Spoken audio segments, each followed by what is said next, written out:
Have you ever felt like you're being watched? Heard voices just out of earshot? Felt someone breathing down your neck when no one's around? Well, then maybe you're not alone after all. Welcome. My name is William Rapp, and today we'll be exploring the relationship between cinematic space and sound and how they're used to depict evil between two films, John Carpenter's 1978 film Halloween and Jonathan Glazer's 2023 drama The Zone of Interest.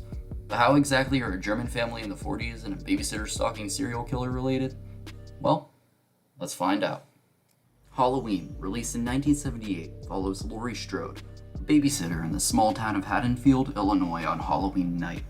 A night that would normally mean costumes and candy for most ends up becoming a terrifying night for Laurie as she is stalked by a masked killer named Michael Myers.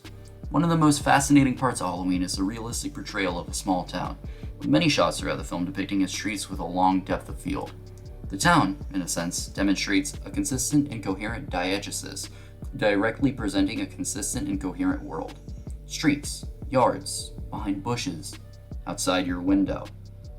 The environments offered by Halloween are shot with the intention of immersing the viewer, which also makes it the perfect place to put a stalking killer just out of sight.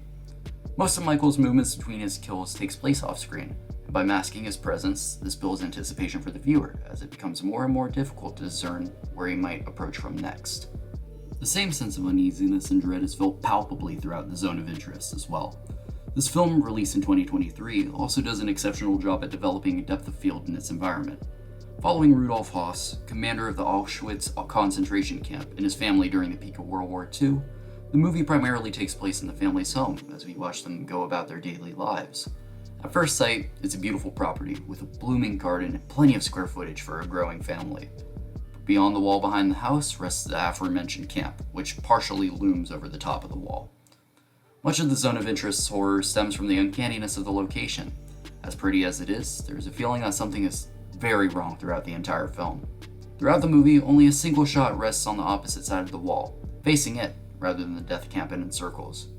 We never see what happens beyond the wall. Then, how does this movie build a sense of evil if we never see it? Take a look at this clip.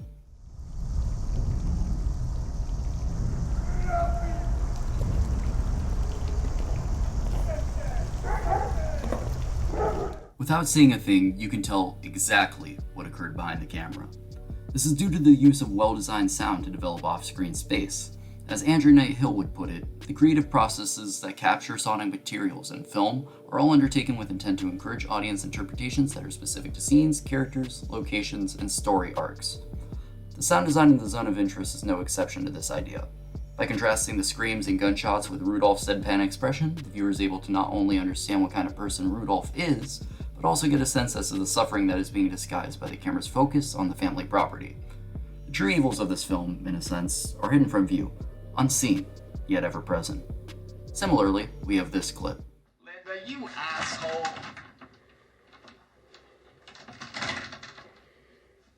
Okay, Linda. Come on out.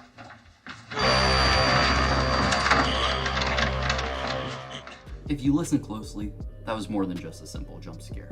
Without seeing Michael, we were able to identify the presence of an unseen other through the heavy breathing beneath Michael's mask. As a means to immerse the viewer, Michael's heavy breathing is a prominent detail throughout the movie, being indicative of his presence as he is more often than not hidden away from sight from both characters and audiences. The evil lurks off camera, but that doesn't mean it's not there if the audience can still hear it. Both of these films are a masterclass in properly using off-screen space to build anticipation. The Zone of Interest effectively establishes locations and puts obstacles like the wall around the camp to keep the viewer waiting for the moment that they might see the horrors beyond it. This effect can also be felt throughout the whole of Halloween via its camera work.